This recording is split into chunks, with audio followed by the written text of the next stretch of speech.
Hello दोस्तों, जय हिंद, वंदे मातरम। मैं प्रशांत शर्मा, द आर्मी मैन। ख्वाब जिनके ऊंचे और मस्त होते हैं, ख्वाब जिनके ऊंचे और मस्त होते हैं, इम्तिहान भी उनके जबरदस्त होते हैं। एक छोटी सी मोटिवेशनल स्टोरी लेकर आज के आपके पास हूं। एक राजा और उसके उत्तराधिकारी की कहानी। एक राजा था, वृद्ध हो चला था। उसकी अपनी कोई संतान नहीं थी। उसे अपने राज्य के लिए एक उत्तराधिकारी की ज़रूरत थी। उसने अपने मंत्रियों और सेनापति से विचार मांगा कि मुझे आप लोग सुझाव दें। उसने कहा कि आप राजा हैं, आप जिसको चाहे इसी मंत्री में जिसको आपको काबिल लगता है उसको राजा बना दें। राजा ने इनकार कर दिया। फिर एक मंत्री ने सुझाव दिया कि आप ऐसा करें कि आप सबका इंटरव्यू लें और जो आपको सबसे उपयुक्त लगे उसको आप राजा बना दें। यह विचार राजा को बहुत जचा। उसने अपने राज्य में मुनादी करवा दी कि जिसको भी राजा बनना हो वो आए और साक्षात्कार करें, और अगर वो योग्य पाए जाएंगे तो उनको इस राज्य का उत्तराधिकारी बना दिया जाएगा। बहुत तरह तरह के लोग राजा के पास आने लगे, लेकिन अभी तक कोई उपयुक्त राजा को व्यक्ति मिला नहीं था जो उपयुक्त हो राजा बनने के लिए। दूर सुदूर किसी गांव में एक किसान का बेटा रहता था। जब उस तक ये खबर पहुंची तो उसने भी निर्णय लिया कि वो अभी इंटरव्यू देने जाएगा। उसने अपने पिताजी से बात करी, लेकिन उसके पास सबसे बड़ी समस्या थी कि कोई उसके पास ढंग का कपड़ा ही नहीं था। वहीं फटे पुराने कपड़े थे। उसने उसी में से जो अच्छा कपड़ा था उसको छांटा, लेकिन बात जमी नहीं।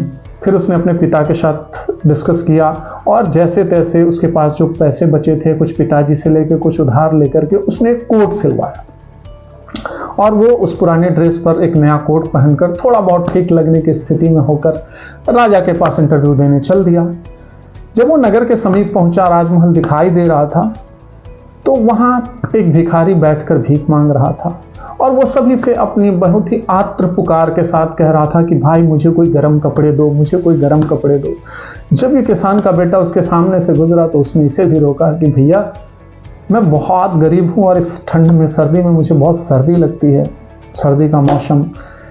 इस किसान के बेटे को समझ में नहीं आया क्या करे, बट उसको दया आ गई और देने को उसके पास और कुछ था नहीं, तो उसने अपने नया वाला कोट ही उतार कर उस भिखारी को दे दिया और आगे बढ़ गया। सैनिकों को बताया कि मैं राजा के लिए इंटरव्यू देने आया हूँ। राजमहल में उसको गेस्ट रूम में ठहराया गया। 2 घंटे बाद उसका नंबर आया। वो राजा को इंटरव्यू देने के लिए चला। कक्ष में पहुंचा तो राजा थे नहीं, तो इसको सेवक ने कहा, दूत ने कहा कि आप बैठे, राजा साहब आ जाएंगे। ये बैठा हुआ था, इंतजार कर रहा था। तब फिर राजा प्रवेश किया तो यह चौंक गया। वो राजा कोई और नहीं, वही भिखारी था जो बाहर बैठ करके भीख मांग रहा था। अब इस लड़के को कुछ समझ में नहीं आया। इसको लगा ये क्या मजाक हो रहा है। राजा मुस्कुराते हुए बोला, मैं समझ गया हूं तुम्हारी मन की स्थिति, मैं ही राजा हूं। बोला सच में? बोला हाँ, मैं ही राजा हूं और मैंने ही भिखारी बन के तुमसे कोट मांगा। बोला प्रभु यार ये सब क्यों किया, आप एक गरीब के साथ ऐसा मजाक क्यों किया? तब राजा ने कहा कि मैं तुमको अपना उत्तराधिकारी चुनता हूं। अब इसको और आश्चर्य हुआ। इसने बोला ऐसा कैसे, मेरा तो अभी इंटरव्यू ही नहीं हुआ, मुझसे तो आपने कुछ पूछा ही नहीं, आप कैसे कह सकते हैं कि मैं अच्छा राजा बनूंगा? तब राजा ने जो जवाब दिया वो बड़ा मार्केबल है। राजा ने कहा कि मुझे अपने उत्तराधिकारी के लिए बहुत ज्ञान ही नहीं चाहिए, मुझे सिर्फ एक अच्छा और सच्चा इंसान चाहिए जो लोगों की तब भी मदद कर पाए जब वो मदद करने की स्थिति में ना हो, जो लोगों की तब मदद कर पाए जब सामने वाला बदले में कुछ दे ना पाए, यानी कि निस्वार्थ मदद कर पाए। और तुम में ये दोनों खूबी है। कहानी छोटी सी है बट मैसेज बहुत ही गहरा है। हम सभी चाहते हैं लोग हमसे प्रेम करें, हमारी बात माने, हमारा आदर करें, लेकिन हम अपने मन में नहीं झांकते कि क्या हम भी सभी से प्रेम और स्नेह करते हैं।